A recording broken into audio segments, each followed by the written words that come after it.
الله وعلى آله وصحبه ومن والاه أما بعد. First, that was very beautiful. Jazakumullah khair. I must confess that I didn't understand the format of this here. I thought I was going to give a lecture, so I came prepared for a lecture, and now we have a sharh, mashallah, in the Jawzi Sayyid al-Khatir, which is much better than anything I would say. FYI, this passage I have translated in the book that I wrote about dua. It was 25 years ago. I have a book about dua, the believer. So this passage of Sayyid al-Khatir is translated in chapter 8, I think, which is about the wisdom of a delayed response. So it's bil ma'na, so you can read it over there, inshallah ta'ala. So to summarize, if you like, so how long do I have? I don't understand the format. I apologize, I don't know the format. So what's the format? You're going to be asking a question. You're going to be asking questions? Okay. So tell us now your reflection on what we heard today. So I have, what, 5-10 minutes? So that, okay, bismillah. Okay, so the way we should look at this is actually slightly different than most of us typically understand when we do dua. The fact is, when we make dua, most of us are in one-dimensional mode. What I mean by this is, there's us and there's our dua. And we just want to walk straight till our dua is given to us. Okay? We need to break away from 1D and move into firstly 2D, and then inshallah break away for that to get into 3D. Okay? What do I mean by all of this? Ibn Jawzi kind of summarizes some of what I'm trying to impart here. And that is that we need to stop being so self-centered on just the one aspect of what I'm asking for and I want it. We have to move beyond this and understand that, first and foremost, look at the broader picture. And that is that there is more to making dua than getting the dua answered. There is more to the dua, and there is a wisdom in making dua that is more than just you getting what you want. So, two-dimensional, you begin with yourself. And you start analyzing, what's up with me? Why is it that this dua is taking so long? And Ibn Jawzi references a number of these points. First and foremost, ask yourself, what am I doing wrong? What is the impediments in my way and journey to Allah subhanahu wa ta'ala, right? You need to move beyond the selfishness of I want X, because there is a wisdom. Allah is depriving you of X because of a greater good. So what is that greater good? What is that two-dimensional? You begin with yourself. The 2D is yourself. And that is, you situate yourself in this whole paradigm. What's going on here? Am I doing something wrong? Do I have sins that are blocking my dua going up? Do I have haram rizq? Because one of the biggest impediments of dua is haram rizq, right? وَمَطْعَمُهُ حَرَامٌ وَمَشْرَبُهُ حَرَامٌ وَمَأْكُلُهُ حَرَامٌ فَأَنَّى يُسْتَجَابُ لَهُ. The Prophet gave the most eloquent example of a person dying of starvation, traveling in the middle of the desert. He's begging Allah, Ya Rabb, Ya Rabb. Generally, such a person would elicit compassion from Allah. Generally, you're all alone, you're wandering in the desert, you're lost, you need Allah's help. Then the Prophet added, but hold on a sec. His whole money is haram. He's eating haram, he's drinking haram, he's wearing haram. How does he even think Allah is going to respond to him? So that's a terrifying wake-up call for us. Is my rizq halal? What am I doing wrong in my own analysis of what's going on? Also, a lot of times we're stuck with du'as of this dunya. Oh Allah, I want this job. Oh Allah, I want this degree. And subhanAllah, this is called halal. It's all permissible to ask Allah of this dunya. But maybe, just maybe, we have our priorities wrong. Maybe there are bigger and more important du'as we should be making. What are my priorities? Is it dunya? Is it job? Maybe the passion I'm using to get that particular job is misplaced. There are far more important things I need for myself, and I'm not asking Allah for them. Hidayah, taqwa, maghfirah, ilm, much more easier and guaranteed. So the two-dimensional, you analyze yourself. You see what's going on in my own life. What impediments do I have, right? You also realize it's still in the 2D right now. I haven't got to the 3D.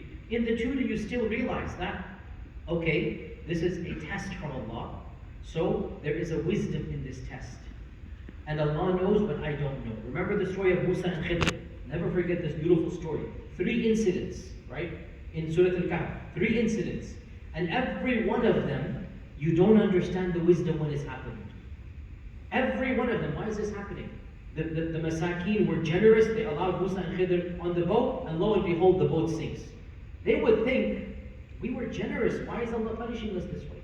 Okay? In the second story, where the boy is killed. The boy is killed. And the parents are like, hold on a sec, what happened? Where out of nowhere some mass murderer came in their perspective and killed the boy. In the third story, the orphans don't have money. And their mother is begging Allah, where's the money? I need money right now. But in all of these stories, they're only looking one-dimensional. They're only looking literally one step ahead. They're not understanding it's 2D. They're not understanding Allah knows and you don't know. Wallahu ya'lamu wa antum la ta'lamun. Wa asa an takrahu shay'an wa huwa khayrun lakum. You might hate something and it's better for you. Wa asa an tuhibbu shay'an wa huwa sharrun lakum. You might want something and it is not good for you. Remember the story in the seerah. That hypocrite promised Allah that, oh Allah, I promise you, if you make me rich, you will see me the most generous of all people. And he kept on making dua and he boasted publicly. And then when Allah made him rich, he said, I don't need to give. وَمِنْهُمْ مَنْ عَاهَدَ اللَّهَ لَئِنْ آتَانَا مِنْ فَضْلِهِ لَنَصَّدَّقَنَّ وَلَنَكُونَنَّ مِنَ الصَّالِحِينَ فَلَمَّا آتَاهُم مِنْ فَضْلِهِ بَخِلُوا بِهِ وَتَوَلَّوْا وَهُمْ مُعْرِضُونَ. Allah reminds us in Surah At-Tawbah. Literally, Allah reminds us of this incident. There are people who they made a promise to Allah. Ya Allah, you will see. Just give me $1 million. Just make me wealthy. Make me the VP of this company. Make me with this person. And when you're 20 and you make all these promises, then when you get to 30, 40, and Allah has given you all those promises, what happened to all of that? Maybe it's better that promise is not enacted. Maybe it's better, as the hadith in Sahih Bukhari as well, that the Prophet was giving money. And one of the Sahaba said, Ya Rasulullah, why don't you give to so-and-so? فَوَاللَّهِ he's a mu'min. And the Prophet ignored him. Second time ignored him. Third time, the Prophet turned to him and said, oh so-and-so, sometimes I don't give money to people even though I love them, because I know that that money will be a temptation for them. And it's going to cause them to go astray and they're going to be dragged to hell on their faces. So I don't give them the money for their own mercy, for their own rahmah. This is the Prophet knowing the Sahaba. Imagine when Allah Azza wa Jalla knowing us. Allah knows what is a test and trial for us. Allah knows what is good for us, what isn't good for us. So that's the 2D. And again, a lot can be said here, but time is limited. What is the 3D? Where do we now go even beyond from the 2D to the 3D? The 3D here, what I mean here, is the psychology of ibadah. From concentrating on ourselves and our wants and our problems, we now move on to the psychology of ibadah. 3D, we think about Allah subhanahu wa ta'ala.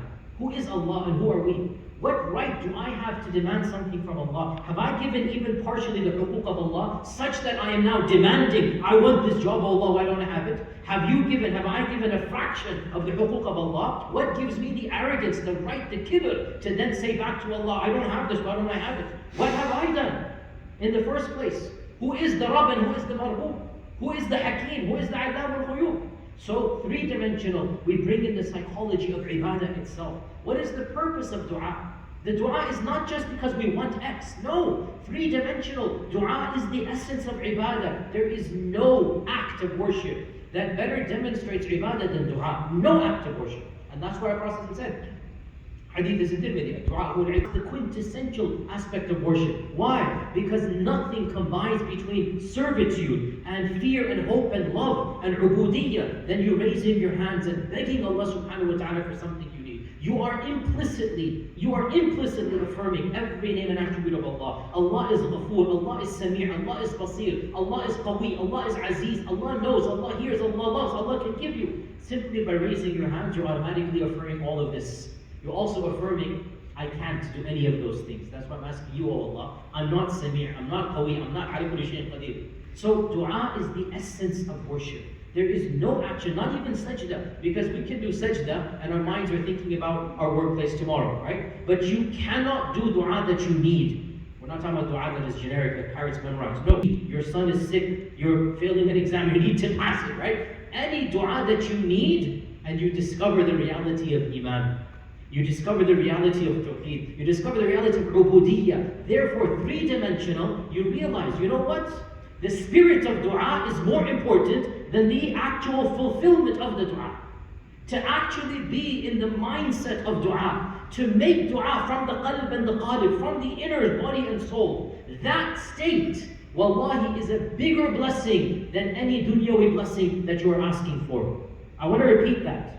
Any worldly blessing you're asking for, the state you will reach for a prolonged delay, and your iman is going higher and higher, and your ikhlas is going higher and higher, and your tahajjud is increasing, and your relationship with Allah is getting stronger. That state, it is more precious to you and more needed by you than the actual fulfillment of the dua. So if you understand 3D and stop being so self-centered, this is me, this is my dua. No, break away from that. There are higher maqasid, there are higher goals to the dua than your minuscule, one-dimensional fulfillment of what you want.